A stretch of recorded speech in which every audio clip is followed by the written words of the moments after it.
When I opened my eyes, I found myself cast onto a traditional earthen Kong, with my hands and feet firmly bound by ropes. In the very center of the room stood a stove, and beside it squatted 3 men, one of whom was directly facing me. The man with a thick beard, upon noticing that I had awakened, wore a sinister smile. He licked his lips and said, "That girl is awake. What shall we do?" Another man dressed in camouflage clothing chuckled lewdly. "Do whatever you feel like doing." I feigned a look of utter terror, gazing at them with a quivering voice as I asked, "Who on earth are you people? What is your intention?" Another bald man stood up. With a smirk on his face he said, "What do we want? Can't you tell? You'd better serve us brothers well tonight. We can consider selling you to a better family." The man in camouflage also stood up and chimed in, "Don't even think about running away or playing any tricks. If you have any devious thoughts, I'll sell you to some old bachelor in his 50s or 60s, and you'll be chained in a pigsty for the rest of your life like a domestic animal," he threatened. After he finished speaking, the other 2 men burst into boisterous laughter. Finally, the bearded man also stood up. He patted the bald man on the shoulder and said, "Go outside and get some wine. Let's have a good celebration tonight. This one looks even more appealing than the last one. She should fetch a good price," said the bearded man. The bald man nodded and got up to head outside. Moments later he returned, carrying a large carton of snowflake beer. Each of the 3 men took a bottle, and once again positioned themselves in front of me, eyeing me hungrily, much like hunters sizing up their helpless prey. They started to discuss who would be the first to have their way. I shrank back, pressing my back against the wall, curling my body into a tight ball, and gazing at these 3 scoundrels with pleading eyes. Meanwhile, in the recesses of my mind, I began to secretly calculate which of these 3 individuals I should spare, and which one deserved to be the first to meet his demise. I am Yurun, a female assassin. I embarked on this career at the age of 16 and gained prominence in the industry at 21. This year marks precisely the 10th year of my involvement. Half a month ago, I received a commission. The client was the CEO of a domestic listed company, who entrusted me to travel to a certain village nestled in the mountains of the northwest region. The task was to rescue his daughter, who was suspected of having been abducted and trafficked there. I told the representative he dispatched, "Rescuing trafficked women is a matter for the police. Why come to a professional assassin like me?" The representative, however, informed me that rescuing the daughter was of secondary importance. My primary mission was to locate that village and identify those who were involved in trafficking his daughter, and those who had mistreated her, and then eliminate them all without leaving a single one alive. The CEO's daughter, named Xiao Xian, had gone on a trip to a small town in that area with her boyfriend. She had a quarrel with her boyfriend halfway through the journey and ran away alone, subsequently going missing. Some people said that the last time she was seen, she was in the company of a woman around 50 years old, and they boarded a minibus together. Miss Xiao, being inexperienced and naive, judging by the circumstances, was most likely abducted by human traffickers. Xiao Xian has been missing for nearly 3 weeks now. During these 3 weeks, it's hard to fathom what she might have gone through. No wonder her father didn't opt to call the police, but instead sought me out, desiring both to lure the culprits out of their hiding places, and to eliminate them all without leaving a trace. Finding a female assassin with an excellent reputation in the industry, like me, was most appropriate. Thus, I accepted this assignment, and made my way alone to this small town in the northwest, pretending to be a tourist completely unfamiliar with the place. On the 7th day, a woman around 50 years old indeed came to strike up a conversation with me. Upon learning that I was traveling alone, she volunteered enthusiastically to take me to a niche scenic spot known only to the locals, and she claimed that it was extremely picturesque for taking photos. I feigned hesitation for a short while but eventually agreed. Then we boarded a minibus together. The vehicle drove for approximately an hour, and stopped at a scenic area. After we alighted and strolled around for a bit, the woman said that her home was nearby and invited me to sample her homemade local hawthorn juice. This time, I didn't hesitate any longer but readily consented. At the moment I stepped into her house, the words in her mind should have been the same as mine. She thought I had taken the bait. At her home, I pretended to drink the hawthorn juice, which I suspected was laced with sleeping pills, and then feigned a slow collapse. Subsequently, I sensed several men entering the room. They conversed with the woman in the local dialect for a while, and then came over to bind my hands and feet, and carry me onto another vehicle. After I feigned sleeping for a long time and finally awoke, the woman was nowhere to be seen, and in front of me were these 3 men with expressions of lust all over their faces. I need to use the restroom," I shouted. Upon hearing this, the 3 men burst into laughter once again. I said, "You surely don't want me to wet myself later, do you?" The bald man leered lasciviously and said, How do you know we don't want that? Bearded, let her go.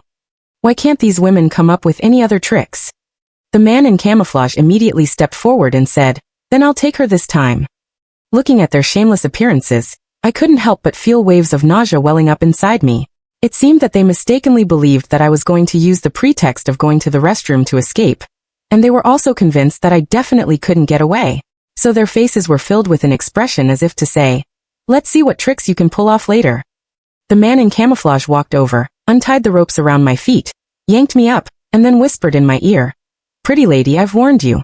Try to escape, and you're done for. As I nodded, he suddenly reached out and gave my buttocks a pat, saying, let's go. We walked out of the house. It was already dark. Only then did I notice a dirt road in front of the house. It separated the house from a large vegetable field. The other end of the road extended towards a small grove of trees, and behind the house, there seemed to be a seemingly unfathomable mountain range. The man led me to the side of a dirt road and pointed at the pitch-black drainage ditch beside it, saying, go ahead. I said, you won't untie the ropes on my hands. How can I use the toilet? In the darkness, the man laughed and said, oh, you can't take off your pants, right? It doesn't matter. I'll help you. As he spoke, he laughed heartily and bent down, lunging towards me, and this was exactly the moment I had been waiting for. My bound hands suddenly lifted, and then swiftly went down to encircle his neck. He was taken aback for a moment and mumbled, you women are quite proactive. But the next moment he couldn't laugh anymore. I spun behind him, my arm firmly hooking around his neck, the inner side of my elbow precisely pressing against his carotid artery, and then I began to exert force. He probably never expected that this seemingly frail woman would possess such great strength. His hands flailed desperately upwards, trying to grasp my arm, but to no avail. I counted silently to 15 in my mind, and the man stopped struggling and fainted. I laid him down, walked to the edge of the drainage ditch below, found a stone that seemed relatively sharp, and slowly sawed through the ropes on my hands. Then I walked back to the fainted man, and started to recall which hand he had used to molest me. Right, it should be his right hand. After remembering, I raised the stone and smashed it hard on the man's right elbow. The man woke up in pain. He looked at me in surprise and was about to cry out when, the next second, the stone landed on his face. I dragged the man in camouflage to the edge of the drainage ditch under the path, stood up, and patted myself down. Then I saw that not far ahead, the bald man was looking at me. I leaped onto the path and turned to run towards the forest at the other end of the dirt road. The bald man shouted, big brother, that bitch is running away, while chasing after me at full speed. When I was almost at the small forest, I deliberately fell on the road and then got up, pretending to limp. When the bald man gradually approached me, I heard him panting as he ran up behind me and cursed resentfully. How can there be such a stupid woman like you? Do you think you can escape? Let's see how I'll play with you and kill you when I catch you back. I stopped and didn't run anymore. He said, why don't you run? This is. Before he could finish his words, I executed a roundhouse kick and struck his bald head hard. The bald man stared at me in disbelief, his body swayed forward, and then he fell heavily to the ground. I took out the rope that had previously bound my hands, and tied up the dazed bald man. Then I gently patted his head and said, how can there be such a stupid man like you? Don't you know how to go and find out where your accomplice has gone? I dragged the bald man out of the forest, and looked at the small house not far away. The man in camouflage clothes was still lying by the drainage ditch, but the leader of the three, the bearded man, didn't seem to have come out. I furrowed my brow. Could it be that the big brother saw the situation and ran away? But the car they had brought me in was still parked at the door, so this man should still be hiding nearby. It seemed that he wanted to play a game of cat and mouse with me. I threw the bald man aside, and first went back into the small house. The stove in the house was still burning, but there was no one there. Fortunately, my backpack was still there. I bent down and roughly checked it, finding that nothing was missing. Just then, I heard the sound of the door behind me being gently pushed open. I turned around and saw the bearded man aiming a shotgun at me. The bearded man held the gun and said viciously, you actually hurt the second brother like that. Who on earth are you? I smiled and said, me? I'm just a delicate woman you abducted here, ready to be sold for a good price. The bearded man spat on the ground and then said with red eyes, I don't care who you are. Can you even contend with the gun in my hand? Instead of dodging, I moved closer, getting even nearer to his gun muzzle. The bearded man was clearly surprised. But what surprised him even more was that the next moment, the woman in front of him actually stretched out her hand, and calmly inserted a finger into the gun barrel. I have had the world's best submachine gun pointed at my head. What's a lousy single-barreled homemade shotgun to me?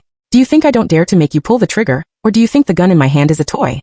The bearded man said fiercely, holding the shotgun. Seeing that I was indifferent, he cursed again. You can't be naively thinking that if you block my gun muzzle with your finger, my gun will explode, right? Then have the guts to try it. Of course, I didn't think that blocking his gun muzzle with my finger would make the shotgun explode. A killer would never risk her hand like that. But I still didn't retract my hand. The bearded man was completely enraged by my indifference. He shouted loudly, do you think there's no ammunition in the gun? Where on earth did you come from, you crazy woman? I'll shoot you dead right now. I saw his hand on the trigger gradually pressing down. I quickly retracted the finger inserted into the gun muzzle, and stepped back violently, Die, you bastard. The bearded man shouted triumphantly and pulled the trigger. With a loud bang, the gun exploded. I also tied up the bearded man whose beard was half burned off. Then I went out and spent a long time dragging the other two outside back in. It was already the early hours of the morning. The bearded man regained some consciousness. He looked at me, and genuine fear showed in his eyes. I threw a small water bag about a foot in size in front of him. It was filled with liquid glucose, which was used to replenish energy in emergency situations. Just now, the bearded man thought I was blocking the gun barrel with my finger. In fact, I had stuffed such a small water bag that had been scratched into the gun barrel. And for this kind of homemade shotgun, once the gun barrel gets wet, it will explode. Are you a police officer or something? After the bearded man knew about the little trick I played on his shotgun, his face completely fell. I ignored him, and went out to fetch a basin of cold water. I splashed the man in camouflage whose face was smashed and bloodied, waking him up. Then I took out Xiao Xian's photo and asked them, "This girl was abducted and sold by you, right?" The man in camouflage and the bald man remained silent. The bearded man hesitated for a moment, and then quickly shook his head. But unfortunately, the fleeting micro-expressions on their faces had already told me that Xiao Xian was abducted by these three men. I walked out of the house without saying a word, went to their car, got under the car, pried open the fuel tank, and filled a half-filled empty mineral water bottle with gasoline. I walked back into the house and evenly poured the gasoline over these three men who still wanted to be stubborn. I lit a lighter and said to them, "Tell me where this girl is, and I'll spare your lives. If you don't, I'll burn you and this house together." Yes, yes, yes, big sister. Big sister, we abducted her. The bald man leaned forward suddenly, his buttocks sticking up high, as if he were kowtowing and begging for mercy. I said, "Very good. Next, a quick answer question. Where did you abduct her to? The one who answers correctly can live." The bald man continued, "Suing. Suing. I remember it's about 30 or 40 kilometers from here." "So close? Don't you usually sell the abducted girls to faraway places?" I asked. "Because your friend has a bad temper. We were afraid that something might go wrong if we sold her far away." The man in camouflage stammered. "I see. Drive me there tomorrow." It seemed that the young lady still didn't clearly realize her situation after being abducted. She probably hadn't had an easy time in these 3 weeks. As I spoke, I stood up, walked to my bag, and took out an eyebrow pencil. I pulled out one end of the eyebrow pencil, revealing a blade inside that was thinner than a scalpel, but just as sharp. When the bearded man saw me take out this small knife, he asked me in fear, "What are you going to do?" I smiled and said, "Didn't I say that only the one who answers the question correctly can live?" I untied the bald man, and made him dig a hole, and bury the bodies of his two companions. By the time I finished all this, it was already 2 o'clock in the morning. Before he died, the bearded man roared at me, "No matter how capable you are, as long as you dare to step into Tsuling, it's a dead end. Don't even think about coming out." Did he think I was brought up fearing threats? I tied the bald man up again and told him, "Don't even think about escaping or playing any tricks. Try to escape, and you're doomed." These were the exact words his friend in camouflage clothes had said. Around 6 o'clock, I woke up on the Kangs. I noticed a figure in front of me. I squinted and observed, only to find that it was actually the aunt who had first struck up a conversation with me. I saw her tiptoeing up to the bald man, and starting to untie him carefully. I closed my eyes and feigned sleep, pretending not to know anything. The woman quickly untied the bald man. When I heard the bald man stand up, his steps were a bit unsteady. He should have been numb after being tied up all night. When the footsteps of the two people stumbled out of the door, I also stood up and walked to the door. I saw them supporting each other, and running towards the white Dongfeng Nissan parked outside the house. I picked up my bag and started following them leisurely. After they ran a few steps, they noticed me behind them. The woman shouted, "Hurry up and run." The bald man said with a sobbing voice, "Mom, my legs are still numb." "Oh, so they're mother and son." The woman started beating the bald man in a fit of rage. "If you were a real man, you'd go back and kill this little bitch and avenge your two brothers." The bald man turned his head and looked at me. I looked at him too, smiled slightly, and greeted them. I don't know if my smile wasn't amiable enough. After I smiled, the bald man actually knelt down in front of me with a thud. He started kowtowing desperately on the ground and said, "Big sister, spare us. Spare us." I walked up to the bald man who was kneeling on the ground and shivering. I glanced at the woman and said, "There's an extra passenger? Then let's go together." The bald man stood up, wiped the tears and snot off his face, and kept saying yes. Then he got into the car and sat in the driver's seat. I took the woman and sat in the back seat. After sitting down, I took out that eyebrow pencil and put the tip of the knife on the bald man's neck. Still the same thing. "Don't play any tricks or you'll bear the consequences," I said. The bald man nodded vigorously. The car then started driving towards the depths of the mountains. 2 hours later, the car was still on the road. Even if it was a 40-kilometer journey, we should have arrived by now. I realized that this mother and son hadn't learned their lesson, and were starting to play tricks again. I asked him, "Haven't we arrived yet?" The bald man stammered, "This place. My big brother used to come here often." I didn't come here much and can't quite remember the way." I said, "Oh." Then I turned my head and asked the woman next to me, "Do you know the way?" The woman glared at me viciously. "I don't know. I've never been here." But the brief evasion in her eyes clearly told me again that she was lying. "Fine, then you can take your time to find it." As I spoke, I put the eyebrow pencil down from the bald man's neck, and instead grabbed the woman's wrist. "What are you grabbing me for?" Are you afraid I'll run away? The woman asked. Where can you run to? I smiled.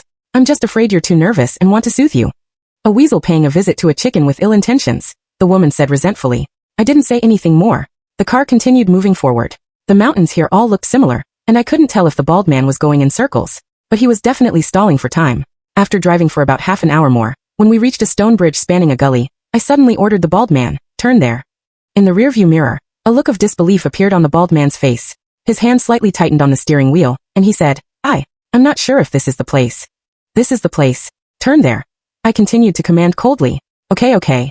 The bald man obediently agreed, and turned the car onto the stone bridge. Not far ahead, on the halfway up the hillside, a village indeed appeared. Is that the village ahead? Right. I continued to ask. It seems to be here, the bald man mumbled. You've been here before? The woman beside him asked in fear. I released the woman's hand. You don't need to know. From the very beginning, I didn't believe at all that they would honestly take me to the destination. So I used a little psychological trick. Grabbing the woman's wrist was to feel her pulse. As long as the car passed the place where she had a guilty conscience, her pulse would definitely speed up involuntarily. After the car crossed the stone bridge, I told the bald man to stop the car. Thank you for bringing me here. I sincerely appreciate it. But I hate people who are stupid and unaware of it, and like to play petty tricks. So, it's my turn to send you on your way now. After dealing with the woman and the bald man and hiding the car properly, I took a short rest in the car before starting to walk towards the village. At this moment, my identity was still that of I was a backpacker who got lost while exploring in these deep mountains and hoped to stay overnight in this village. The village was situated on a hillside, surrounded by seemingly steep mountains on all sides. There was only a path at the foot of the mountain that extended to the highway beyond the stone bridge. If someone wanted to escape from the village, they could only take this path. And since the villagers were in an advantageous position looking down, they could presumably spot any escapee with ease. As I was approaching the village, some of the villagers had already noticed me. They had been sitting together in twos and threes smoking. At this moment, they all stood up and stared at me intently. I also looked up at the village. I saw that most of the people sitting outside the village were men. Apparently, there were also some elderly women with blue cloth wrapped around their heads. However, I didn't see a single woman of my age or those around 30 or 40 years old. I guess that either this village was too poor and had too many bachelors, or the women in this village were all confined at home, and not allowed to come out. I then recalled the warning the bearded man had given before he died. He said that once I entered this village, I wouldn't be able to get out. Well, I was determined to find out what kind of monsters were lurking in this village. Several men who looked rather unruly suddenly ran down the path from the village. They surrounded me and sized me up with lecherous smiles. I gave them a friendly smile and then asked, "Excuse me, where is this place?" "Little sister, what's wrong with you?" asked one of the men with dyed yellow hair. I repeated the pretext I had thought up beforehand to the man, and then asked if I could stay here for the night, adding that my friends in the city would come to pick me up later. The several men exchanged glances, and their faces wore smiles that made me feel uncomfortable. Then they shouted that it was definitely possible, and began to compete with each other to lead me into the village. After a while, a man with a long, slender pair of eyes, holding a water pipe, also came out. A man in a gray overcoat told me, "This is the village head." I nodded and gave the village head a polite smile as well, telling him that my name was Yurun, and that I was here for a trip. After listening to the descriptions from those men, the village head also laughed, revealing a mouth of uneven teeth yellowed by the smoke of the water pipe. He stretched out his hand and said, "Welcome to our Tsuling. We will treat you well, won't we?" As he spoke, he squinted his eyes and scanned the group of men around him. The men smiled and nodded. Then, he waved his two hands that were hanging in the air at me, indicating that I hadn't shaken his hand yet.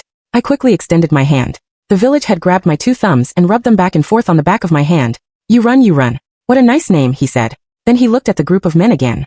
"Nyowazi, is it okay for this girl to stay at your place tonight?" Then, he held my hand and pulled me in front of one of the men. I looked up at the man named Nyowazi. When the village head pulled me in front of him, this man with a pockmarked face immediately showed an uncontrollable look of joy. I lowered my head and greeted, "Hello, brother Nyo." The man nodded. The village head finally let go of my hand. He told Nyowazi to take me to his home to rest first. At the same time, I followed Nyowazi into the village. Halfway there, I looked back and saw that the group of men at the entrance of the village were still staring at me, including the village head. They all had disgusting smiles on their faces like lecherous men. I also gave the village head a big smile in return, because I was thinking to myself whether it would be better to chop off the village head's hands or burn them. Nyowazi's house was a traditional quadrangle courtyard house commonly seen in the mountain villages of the northwest. As soon as I entered, there was a little girl in the courtyard, washing clothes vigorously. She seemed to be only 8 or 9 years old. Nyowazi pointed at the little girl, and said with a serious expression, "There's a guest. Don't you want to call her sister?" The girl looked up at me and reluctantly called out, "Sister." I looked at this little girl who was squatting in front of a plastic basin half her size, washing clothes, and furrowed my brow. Although the little girl had a somewhat dull expression on her face, her skin was a bit dark and she looked dirty. Her two eyes were round and big, and her facial features were very delicate. Comparing her with Nyowazi beside her, who had a big nose and thick lips, I was certain that this girl was definitely not his daughter. Brother, why haven't I seen my sister-in-law? I asked. I'm not. Oh no. Her mother died during childbirth when she was born. Nyowazi said and pointed at the girl again. The girl lowered her head. What was this man originally going to say? Was he going to say that he wasn't married yet? I deliberately put on a look of regret on my face, and kept apologizing to him. But Nyowazi seemed not to care at all, and showed no sign of sadness that a normal person would have when mentioning their late wife. He wasn't married but somehow had a little girl to raise. It didn't seem that he was doing it specifically for the purpose of carrying on the family line. Could it be that? I thought of the possible perverted hobby of this man, and couldn't help feeling a wave of nausea. I looked at this little girl again. She continued to lower her head and scrub the clothes in the basin expressionlessly. I seemed to be at her age when I was adopted. A thought suddenly popped into my mind. After the mission was over, I would take this girl with me. I was startled by this thought, and wondered if I was crazy. I was a killer. How could I do something that would cause extra trouble? For lunch, Nyowazi asked the girl to buy some cooked food from the entrance of the village. After we sat down, the girl still hesitated to take a seat. Nyowazi was embarrassed and told the girl to sit down quickly. Then he said to me that it was because the girl was shy. I touched the girl's head and took out a piece of soft-centered chocolate from my pocket, and gave it to her. It wasn't an expensive brand, but I had always loved eating it since I was a child and always carried some with me. The girl took it and said, "Thank you, sister," cautiously. I felt a blooming sadness because when I stroked the top of the girl's head just now, I clearly felt some small raised bumps. When I looked up, I saw that Nyowazi was looking at me with a puzzled expression. Maybe he didn't like the fact that I gave the little girl chocolate. While we were eating, there was a knock on the door in the courtyard. At the sound, Nyowazi immediately put down the bowl in his hand, stood up from the wooden bench with a swish, and then bent over and hurried to open the door. I also stood up and looked towards the courtyard, curious about who it was that made Nyowazi so eager to open the door.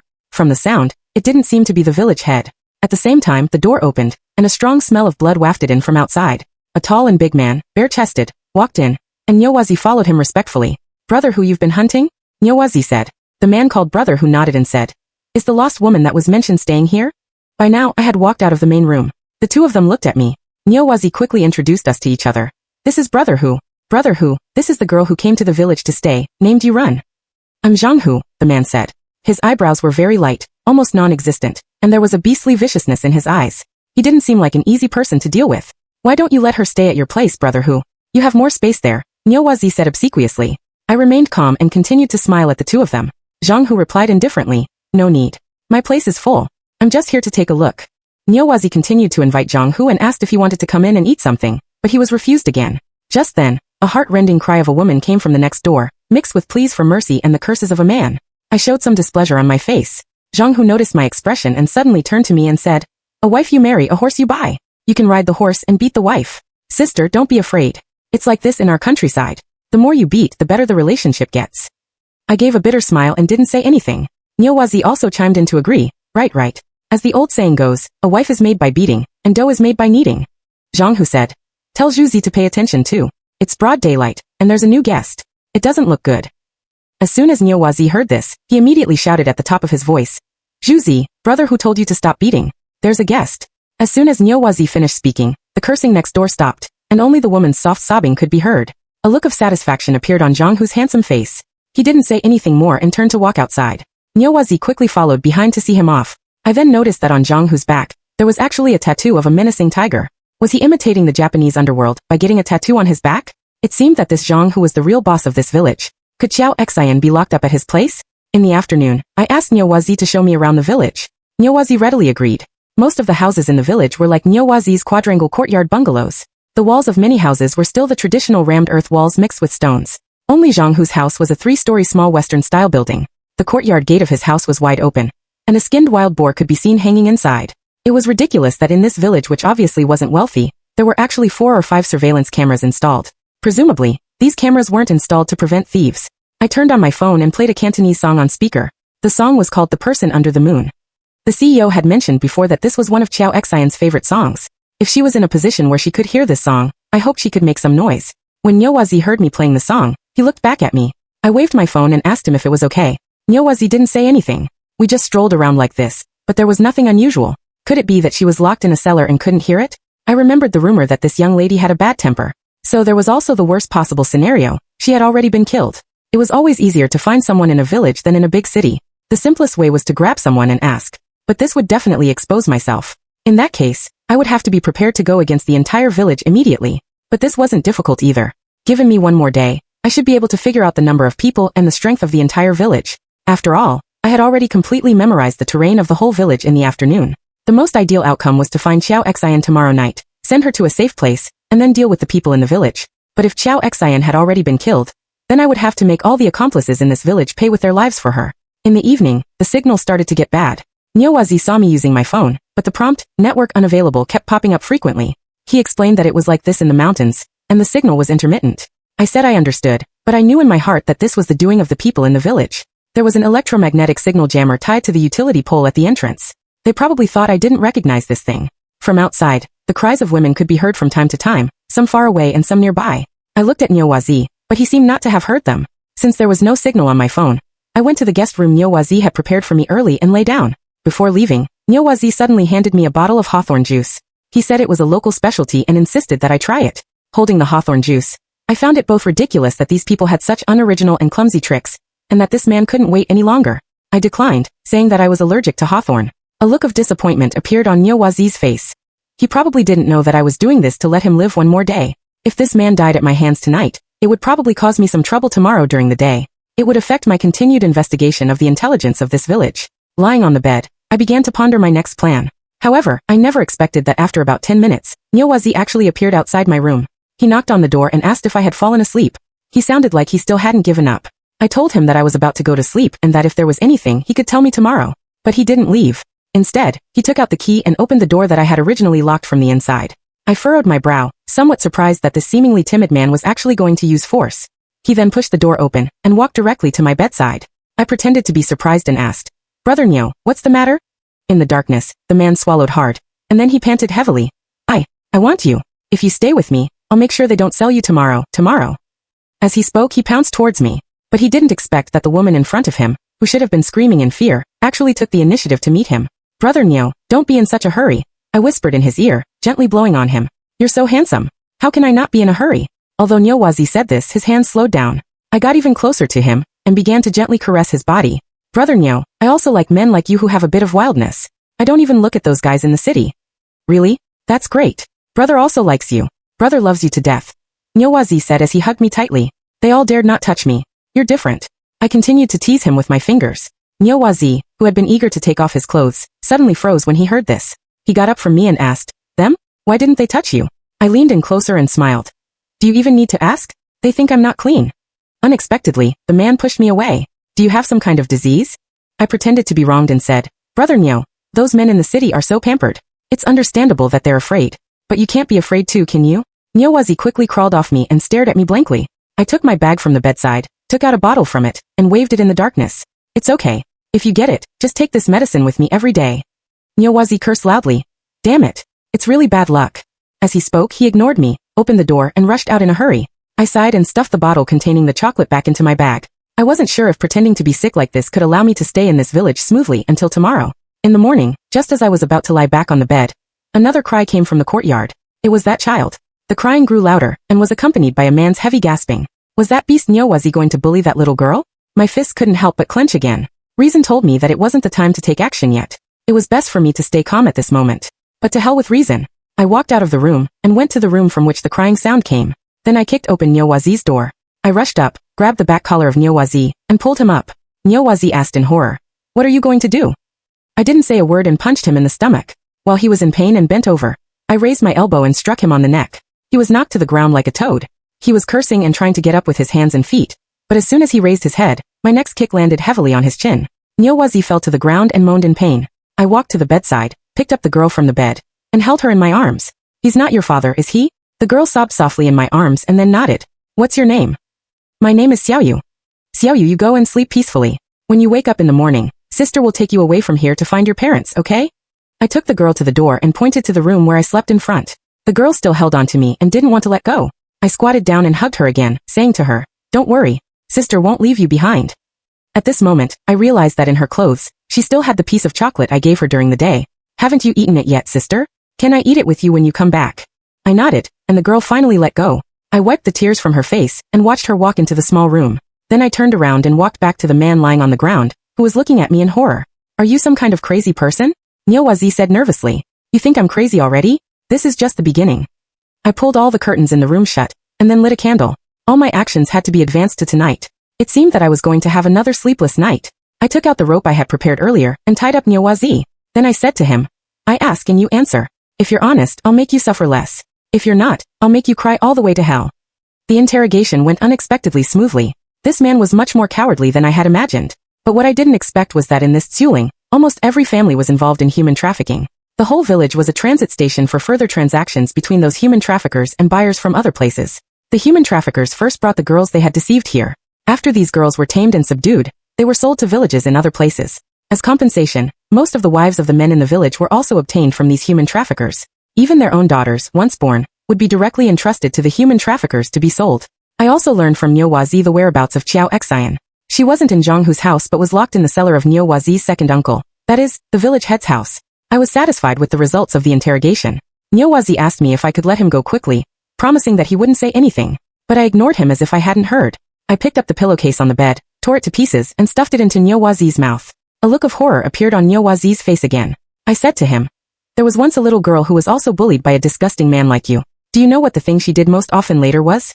Nyowazi shook his head in horror. I said, what she did most often was cut her wrists.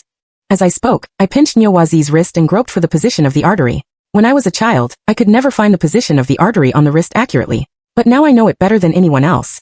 Unfortunately, I can never go back to my old life. You'll probably be conscious for about 5 minutes. My advice is that during these 5 minutes, you'd better repent for your disgusting life. After saying all this, I slowly cut open Nyowazi's wrist with a small knife, and then I blew out the candle in the room. Before walking out of the courtyard, I took a look at the girl lying on the bed. I wasn't sure if she was really asleep. I went in and covered her with the quilt. Then I silently prayed in my heart that everything would go smoothly tonight. I put on my equipment and, based on the positions of the surveillance cameras I had memorized during the day, carefully made my way to the village head's house in the dark. I climbed over the wall, and first roughly located the position of the cellar. After confirming it, I threw a piece of beef mixed with sleeping pills in front of the dog that was sound asleep in the courtyard. The dog sat up with a start. Seeing the beef in front of it, it gobbled it up without thinking. But after taking a few bites, it whined a few times and fell down. Then I threw 2 stones at the door of the house. Who is it? The voice of the village head came from the room. I threw another stone. There were sounds of clothes being put on faintly coming from the room. Who is it in the middle of the night? After a while, the door opened, and the village head stood at the door wearing a piece of clothing. I took out a lasso gun that looked like a hair dryer on the outside, and aimed it at the upper body of the village head and fired. The barbed rope shot out quickly and tied the village head up tightly in an instant. I jumped down from the wall. Before he could say anything, I stuffed a ball of rags into his mouth. Then I walked into the room, ready to see who else was inside. But as soon as I pushed the door open, I sensed that there was a person standing behind the door, probably holding a knife in his hand. I looked back at the village head on the ground, and saw that he was struggling to get up from the ground. I withdrew the foot that had stepped over the threshold, closed the door again, and stepped back to the village head's side. The person in the room also slowly moved to the back of the door, seemingly observing the situation outside. I stretched my legs and then bent down to the village head on the ground and said, watch carefully. I'll only demonstrate this once. If you try to escape, this is what will happen to you. After saying that, I took a running start and then kicked the door and the person behind it into the room with a flying kick. With a bang, the door panel was kicked open by me and pressed on that person. At the same time, there was the sound of a knife falling to the ground. I rushed up, lifted the door panel, and smashed it on that person's head 3 times, knocking him unconscious immediately. Judging by his age, he was probably the village head's son. At this time, I noticed that there was also a woman with disheveled hair on the bed in the room. She was curled up on the bed, hugging the quilt. Although I wasn't sure if she was also a victim of this village, to be on the safe side, I decided to tie up the man on the ground and her as well. After finishing all this, I looked back at the village head. His legs were shaking constantly in the dark, and it seemed that he wouldn't be able to stand up for a while. I picked up the village head and said, cooperate well. Do you understand me? The village head nodded like a chick pecking at rice. I pointed to the cellar and asked, is there a girl locked up in there? The village head nodded. I showed Chiao Xian's photo and asked, is it this girl? The village head looked at the photo on my phone and nodded again. I felt around the village head's waist and pulled out a key from it. With the help of the village head, I opened the door of the cellar. Are you coming again so late? A terrified voice came from below as the cellar door opened. I kicked the village head into the cellar and then said, Miss Chiao, I was sent by your father to rescue you. The girl in the cellar had long hair, and her clothes were tattered and extremely dirty. There were iron chains on her wrists and ankles. I used the key to untie her. The girl hugged me immediately and began to cry loudly. I furrowed my brow and asked her if she could walk. Chiao Xian leaned on me and tried to stand up, but she stumbled and fell to the ground again. I examined Chiao Xian's ankle and found that there was a layer of broken and festering wound rubbed by the shackles. It had to be treated in time. It seemed that I had to find some alcohol or something similar upstairs to disinfect it first. Just then, Chiao Xian raised her head and pointed at the village head tremblingly, saying, kill him for me. Kill him for me. The village head shrank his neck in fear and was about to run away. I grabbed him and pressed him to the ground. No, I have to keep his life for now. When I came down to the cellar just now, I found that there was actually a surveillance camera installed in the cellar, but I didn't see the monitoring display screen in the village head's house. So presumably, if that Zhang Hu wasn't asleep at this moment, he should already be in his own house, watching what I had done. I helped Xiao Xian out of the cellar and placed her in the courtyard. Then I rushed into the house and began to rummage through the cabinets in search of gauze and alcohol. The man I had tied up had just woken up and started sneering at me when he saw my situation. But that woman realized what I was looking for, and began to desperately signal me with her eyes in the direction. Under the woman's guidance, I indeed found a bottle of alcohol and half a roll of gauze. After giving Xiao Xian some simple disinfection treatment, I knocked out the man and then untied the woman. Were you also abducted here? The woman nodded desperately, and tears welled up in her eyes. The girl who claimed to be Wen Yi said through gritted teeth, I wish I could tear these two father and son into pieces. At this time, the barking of dogs, the curses of men, and the sound of footsteps came from a distance. It seemed that Zhang Hu and the others had started to take action. Can we still escape? Xiao Xian leaned against the wall and said feebly. I furrowed my brow. I hadn't had the chance to thoroughly investigate the whole village yet. I knew nothing about how many people they were and how many weapons they had. In such a situation, it was really hard to say what our chances of winning were. Seeing that I didn't speak, Xiao Xian sighed. Then she raised her head and looked at the night sky. Suddenly, she said in a sorrowful tone, I haven't seen the stars for a long time. Look, they are winking at me. I looked up at the night sky and saw that the few stars in the sky were indeed twinkling. Don't worry. You will leave this place safely. I patted her and then walked to the middle of the courtyard, starting to judge the number of people approaching by the sound of their footsteps. There were probably more than 20 people. Maybe all the men in the village had been rallied here by Zhang Hu. Well, it saves me the trouble of having to find them one by one later. Since all the troubles have gathered together, it's just right to solve them all at once. I took out my backpack and began to use the remaining alcohol in the house to quickly make some makeshift weapons. Just as I finished, the sound of the door being kicked came from the courtyard. I grabbed the village head who was still trembling, put my right hand on his shoulder, and pointed the eyebrow pencil knife at his neck, saying, Open the door. It's time to welcome our guests. The door opened, and Zhang Hu and more than 20 other people were standing outside the courtyard. More than 20 shotguns with their dark muzzles were all pointing at me. Don't shoot. The village head stood in front of me, waving his hands and pleading. Second uncle, you're being held at knife point by a woman. Isn't it a bit embarrassing for you as an elder? Zhang Hu held a shotgun and stood in the darkness. The village head was caught between us, looking utterly helpless. He wanted to say something more, but the next second, there was a loud gunshot. My hand holding the knife felt a burning pain, and the village head standing in front of me had already knelt on the ground clutching his shoulder, cursing Peng Jiuzhen while moaning in pain. Sorry, second uncle. I missed. Zhang Hu put away his shotgun and began to calmly reload. I had originally planned to keep the village head as a hostage, but I didn't expect that this Zhang Hu was even more vicious than I had imagined. I had run into a tough opponent. I felt something was wrong since you entered the village. In the middle of nowhere. How could a young girl come to play alone? My brothers found the car you hid. It belongs to Lu Huzi and the others. What did you do to Lu Huzi and his brothers? Zhang Hu said as he aimed the shotgun at me again. I don't know who Lu Huzi is, I said with a laugh, enduring the pain in my right hand. The little bitch is still being stubborn. A man with a broad face walked towards me holding a shotgun. Several people behind him immediately shouted, Brother Zhu Zi, remember to keep her alive. Otherwise, what will the brothers do later? He's the one who was beating his wife next door to Niu Waziz yesterday. When Zhu Zi heard this, he put down his gun and laughed lewdly. Of course. With such a pretty face, I wouldn't bear to ruin it. He threw the gun to the person behind him, and then pounced towards me. I kicked him in the groin. He bent over in pain looking at me and cursing, Bitch. Slap. I had already slapped him in the face. Didn't your mother teach you to speak nicely? Oh right. You probably don't have a mother. I scanned these men with a contemptuous look. The man with the broad face was about to curse me again. I raised my left hand and gave him 2 more slaps, making his face turn red. Then I kicked him back into the crowd. Those who had just put down their guns to watch the fun quickly raised their guns again. You run, I like you very much. I should have taken you to my house yesterday, Zhang Hu said. Then you'll be the first one to die tonight. I really can't stand you. Brothers, listen up. This woman belongs to me, Zhang Hu. None of you are allowed to fight me for her. I spat in Zhang Hu's face. You don't deserve it. Zhang Hu was enraged by me. He raised his voice and shouted, You ungrateful bitch. Don't give you face but you don't want it. If you don't obey, you can only die. Fine. Then let's die together. As I spoke, I raised the Molotov cocktail that I had been hiding behind my back, which was made from the alcohol and the gunpowder found in the village head's shotgun. Zhang Hu and the others were intimidated by the Molotov cocktail in my hand. The men stepped back one after another, but they still surrounded the house tightly. I held the Molotov cocktail in one hand and slowly retreated into the courtyard. Then I quickly closed the gate. In the courtyard, Wen Yi was comforting Xiao Xian who was still sobbing. When she saw that my right hand was injured, she quickly came over with the gauze and the remaining bit of alcohol to help me treat the wound. Sister Yuren, what should we do now? Wen Yi asked. I scared them with the Molotov cocktail. It should buy us some more time, I said. But how can we possibly hold out against them? Xiao Xian choked up. We can. Believe me. I raised my head and looked at the twinkling stars in the sky again. If it weren't for Xiao Xian's words, I might not have noticed these stars. They were flickering on and off, because of the convection in the air. If I wasn't wrong, it was going to rain soon.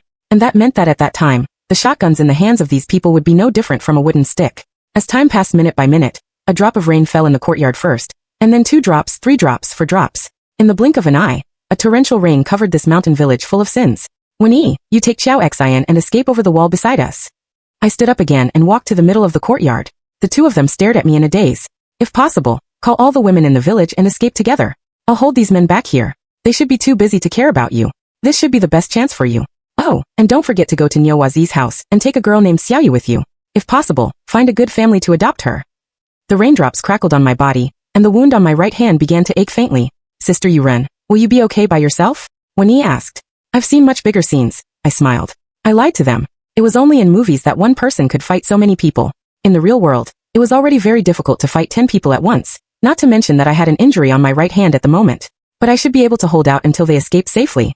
By the way, Xiao Xian, I know this experience may have left you with deep wounds. This is the last time I turn to look at the 2 girls and say, the only thing I can teach you is to try your best to forget it, just like what I did before. I didn't tell them that when I was 7 or 8 years old, I was also abducted by human traffickers. I've forgotten how long it took me to seal that nightmare deep in my mind and make myself stop thinking about it. But although I can forget that experience, I can't forget the hatred for these scumbags that's deep in my bones. Maybe that's why I took this commission in the first place. The rain that was getting heavier and heavier made the group of men outside the door become restless. Brother Hu, our guns don't work after being drenched in the rain. What are you afraid of? The Molotov cocktail in her hand is also useless now. Right. We have more people, and she's injured. Uh-huh. Wait. The woman actually dares to come out. Is she going to surrender? The group of men fell silent when they saw me pushing the door open. Have you finally come to your senses and want to admit defeat? Zhang Hu said with mockery. I didn't speak. I just slowly took out a steel knuckle duster from my pocket and put it on my left hand. I swept my gaze over the group of beasts in human skin in front of me. I knew they were waiting to devour me alive, but I wasn't the prey that they could bully at will. I'm Yuren, a top female assassin, and all of you are going to die tonight. 1, 2, 3. Half of the men had already fallen to the ground and couldn't move, but the other half of the men, still led by Zhang Hu, surrounded me in the middle. The wound on my right hand Zakaila and it started bleeding again, and my left hand was almost too tired to swing. I could tell that Zhang Hu still wanted to capture me alive. Otherwise, I would have been no match for them long ago. However, after such a long time, Xiao Xian and the others should have escaped safely, right? I gasped for breath and touched my pocket with my injured right hand, wanting to see if there were any more weapons. But unexpectedly, I touched a piece of chocolate. Strange. Was this the piece of chocolate I gave to Xiaoyu? When did that child put it in my pocket? I stuffed the chocolate, wrapper and all, into my mouth. The sweetness of the chocolate gave me some strength again in an instant. Aren't you going to surrender yet? Zhang Hu said. Screw you. I gritted my teeth and was about to rush toward Zhang Hu again. But at that moment, a voice suddenly came from a distance. Sister, you run. It was Wen-yi's voice. Were these 2 stupid women still in the village? But wait. It seemed that besides them, there were also many chaotic footsteps running towards us. Judging by the sound, there should be about 20 people as well. I was surprised when I heard a man suddenly whisper, Brother Hu, those damn women are rebelling. I raised my head and saw that in the heavy rain, the women who had once been bullied and imprisoned by these men were rushing towards them from all directions of the village, armed with forks, hoes and big knives. And leading them were Wen-yi and Xiao Xian. These 2 girls were more amazing than I had imagined. You bitch. You played a distraction trick on me. Zhang Hu turned his head and cursed at me fiercely. I sneered and watched as his remaining subordinates, while retreating, tried in vain to use their useless shotguns to fend off the women's anger. Zhang Hu stared at me with flames seemingly in his eyes. Now I could finally focus all my energy on dealing with this scumbag. Did he still think he could be my match? I took a deep breath, took half a step back, and then leaped forward, clamping my legs around Zhang Hu's neck and throwing him to the ground. His head hit the ground heavily. Then, before he could react, I picked up a shotgun from the ground and raised the stock to smash his head repeatedly. Finally, the leader of this ceiling also stopped moving. I stood up, panting, and looked at the remaining men. I shouted, Do any of you still dare to challenge me? These men were already at a disadvantage. When they saw that their leader had fallen, their morale completely collapsed on the spot. They all threw away their shotguns and surrendered to the group of women who had once been insulted, beaten, and abused by them. Seeing such a scene, some of the women began to cheer, while others burst into tears. The emotions that they had suppressed for I don't know how many days, or even years, were finally released at this moment. I watched as Wen-yi led the women to tie up all these villains. Then I collapsed from exhaustion. When I recovered a little, it was already the next day during the daytime. By then, the rain had stopped. Wen-yi told me that there was no signal in the village, and they couldn't call the police. But fortunately, someone stopped an empty bus on the road outside the village. After hearing the experiences of these escaped women, the bus driver was shocked and agreed to take them back to the city first. I thought they probably still didn't know that as long as they got that electromagnetic signal jammer in the village, it would be fine. But forget it. These were no longer important. They had all been saved. I told Wen-yi to go with the driver first. I would stay behind to deal with these men. Wen-yi said, but you're still so badly injured. How can you stay behind alone? I smiled and said, it's just a minor injury. I know my own situation. It's okay. Actually, I lied to her again. The wound on my right hand had been infected after being exposed to the rain again last night. If it wasn't treated in time, it would be quite dangerous. But having been in the assassin business for so long, I didn't care much about my own life or other people's lives. I thought that if I really couldn't hold on and was on the verge of death, I might as well call the police myself and tell them that I did all this in the village alone, so as to prevent these girls from having to bear the charges of injuring, or even killing people after leaving the village. Wen-yi sighed and then said, by the way, I found this little boy at Nyowazi's house. He was indeed abducted by Peng Yazi, but his name isn't Xiaoyu. He said that he heard the fight between you and Nyowazi last night, so he stayed in his room and didn't come out. As she spoke, she pulled over a little boy who was also dirty. When I looked at this boy who was so different from the Xiaoyu in my memory, my mind went blank. Sister, thank you for saving all of us, the boy said timidly. No, this isn't Xiaoyu. Where is Xiaoyu? I looked at the little boy and Wen-yi in front of me in disbelief, my mind in a mess. Just then, a girl walked towards me from the crowd. With big eyes and delicate facial features, I recognized at a glance that she was Xiaoyu. I pointed at the little girl and said, Wen-yi, look. Wen-yi and the boy turned their heads at the same time, but there was a look of confusion in their eyes. Can't you see her? Wen-yi stared at me blankly, not knowing what I was talking about. Don't you remember me? Xiaoyu stood in front of me and smiled. Looking at Xiaoyu's familiar face, I suddenly understood everything. I smiled at Wen-yi and said, it's okay. I remembered wrongly. The girl named Xiaoyu never existed from the beginning to the end, because she was the me who was only 8 years old back then. The one I saw at the beginning during the day was probably this boy, right? But I imagined him as Xiaoyu. Half a month ago, I received a commission. No wonder Nyowazi was so panicked that night, and said I was crazy. Seeing me talking to the air, he must have been terrified. Wen-yi, it's okay. You guys go first. Don't keep the driver waiting for too long, I said to Wen-yi. At the same time, Xiaoyu sat down beside me. I stroked her head. The shape of the scars on her head, even after all these years, were still vivid in my mind and lingered. At the age of 8, I was abducted into a secluded mountain village by human traffickers. It was not until later that an assassin organization took me away from them. From childhood to adulthood, I had been desperately trying to make myself the coldest killing machine in the organization, because only by being a machine could I be without feelings, without memories, and could completely forget the little girl who was locked deep in the mountains and crying to go home. But the self that I had been trying so hard to forget had never really disappeared.